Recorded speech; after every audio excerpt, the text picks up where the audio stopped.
Hello दोस्तों, आज मैं आपसे एक बहुत ही गहरा सवाल पूछना चाहता हूँ। हम गिरते क्यों हैं? Why do we fall? क्या इसलिए कि हम कमजोर हैं? क्या इसलिए कि हमारी किस्मत खराब है? या इसलिए कि दुनिया हमारे खिलाफ है? नहीं, हम गिरते हैं ताकि उठना सीख सकें। यह बात जितनी छोटी लगती है उतनी ही ज्यादा शक्तिशाली है। चैंपियन वही नहीं होता जो कभी गिरता नहीं। चैंपियन वो होता है जो हर बार गिरकर पहले से ज्यादा मजबूत होकर उठता है। अरे गिरना असफलता नहीं है। हमारे समाज ने हमें एक बहुत गलत चीज सिखाई है कि गिरना मतलब हार जाना। अगर आप फेल हो गए आप नाकाम हैं। अगर आप पीछे रह गए आप कमजोर हैं। अगर लोग आप पर हंसने लगे आपकी इज्जत खत्म। लेकिन सच क्या है? सच ये है कि गिरना असफलता नहीं है, गिरकर वहीं पड़े रहना असफलता है। इतिहास उठाकर देख लीजिए, हर महान व्यक्ति पहले टूटा है, बिखरा है, हारा है। अब्राहम लिंकन चुनाव हारे, थॉमस एडिसन हजारों बार फेल हुए, सचिन तेंदुलकर भी शून्य पर आउट हुए, धीरू भाई अंबानी के पास पेट्रोल भरवाने के पैसे नहीं थे। लेकिन एक बात सब में समान थी, उन्होंने हार को अंतिम सच नहीं माना। याद रखना दोस्त, भगवान हमें गिराते नहीं है। बहुत से लोग कहते हैं मेरे साथ ही ऐसा क्यों हुआ, भगवान ने मुझे ही क्यों चुना इस दुख के लिए। मैं आपसे पूछता हूँ, भगवान किसी कमजोर को बड़ी लड़ाई देता है क्या? नहीं, भगवान पहले इंसान को गिरने देते हैं, उसकी हिम्मत देखते हैं, उसका धैर्य देखते हैं, उसकी सोच देखते हैं। और जब वो हर दर्द के बावजूद कहता है मैं रुकूंगा नहीं, तब भगवान कहते हैं अब यह चैंपियन बनने लायक है। आपका संघर्ष इस बात का प्रमाण है कि आपके अंदर कुछ बड़ा छिपा हुआ है। दुनिया दो तरह के लोगों से भरी है, पहली जो दर्द से भागते हैं और दूसरी जो दर्द से बनते हैं। चैंपियन दूसरे नंबर का इंसान होता है। जब दर्द आता है तो शिकायत नहीं करता, वो सवाल नहीं करता मेरे साथ ही क्यों। वो खुद से कहता है यही तो मेरी ट्रेनिंग है, यही तो मेरा एक्सपीरियंस है, यही तो मेरी जिंदगी है। जिस दिन दर्द आपको तोड़ना बंद कर दे और आपको बनाना शुरू कर दे, उस दिन समझ लेना आप चैंपियन बनने की राह पर हैं। याद रखो दोस्त, गिरना हमें अहंकार से बचाता है।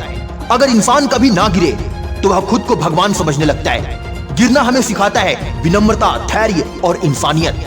जब आप नीचे होते हैं तब आपको असली और नकली लोगों का फर्क पता चलता है। जो सिर्फ आपकी सफलता में साथ थे वो चुपचाप गायब हो जाते हैं, और जो आपके असफल समय में भी साथ खड़े रहते हैं वही आपकी असली ताकत होती है। हमेशा याद रखना दोस्त, दुनिया गिरने वालों का मजाक उड़ाती है। जब आप गिरते हैं लोग हंसते हैं, लोग ताने मारते हैं, लोग कहते हैं मैंने पहले ही कहा था इससे कुछ नहीं होगा। लेकिन याद रखना, दुनिया सिर्फ उसी का मजाक उड़ाती है जो कुछ करने की हिम्मत करता है। जो कुछ नहीं करता उस पर हंसने लायक भी कुछ नहीं होता। आज वही लोग आपका मजाक उड़ा रहे हैं, कल वही लोग कहेंगे हम तो पहले से जानते थे ये कुछ बड़ा करेगा। चैंपियन की जिंदगी में हालात चाहे जैसे भी आ जाएं, पर चैंपियन कभी बहाने नहीं बनाता। जब हम गिरते हैं तो दो रास्ते होते हैं, पहला बहाने बनाना और दूसरा जिम्मेदारी लेना। कमजोर कहता है मेरी किस्मत खराब है, मेरे हालात सही नहीं थे, लोगों ने मेरा साथ नहीं दिया।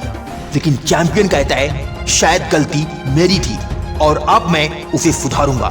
जैसे ही आप जिम्मेदारी लेते हैं आपकी ताकत वापस आपके हाथ में आ जाती है। अगर आप ध्यान से देखें तो हर गिरावट कुछ सिखा कर जाती है। किस पर भरोसा करना है, किससे दूरी बनानी है, कहां सुधार करना है और कितना मजबूत बनना है। अगर आप सिर्फ दर्द देखेंगे तो टूट जाएंगे, लेकिन अगर आप सीख देखेंगे तो अजय बन जाएंगे।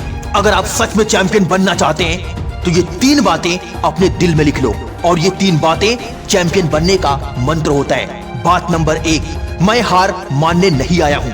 बात नंबर 2, मैं दर्द से भागने नहीं आया हूँ। बात नंबर 3, मैं तब तक रुकूंगा नहीं जब तक जीत न जाऊं। याद रखना, जीतने वाले अलग काम नहीं करते, वे काम को अलग तरीके से करते हैं। तो अब वही सवाल दोबारा पूछता हूँ, व्हाई डू वी फॉल? हम गिरते क्यों हैं? हम गिरते हैं ताकि खुद को पहचान सकें, ताकि अपनी असली ताकत देख सकें, ताकि चैंपियन बनने लायक बन सकें। अगर आज आप टूटे हुए हैं, अगर आज आप हारे हुए महसूस कर रहे हैं, अगर आज सब कुछ आपके खिलाफ लग रहा है, तो खुश हो जाइए, क्योंकि भगवान अभी आपको तैयार कर रहे हैं। और याद रखना दोस्त, चैंपियन वो नहीं है जो कभी गिरा नहीं, चैंपियन वो है जो हर गिरावट के बाद और ज्यादा खतरनाक बनकर लौटता है। So stand up, fight back, become a champion. So my dear friends, आज की वीडियो में बस इतना ही। जय हिंद, वंदे मातरम।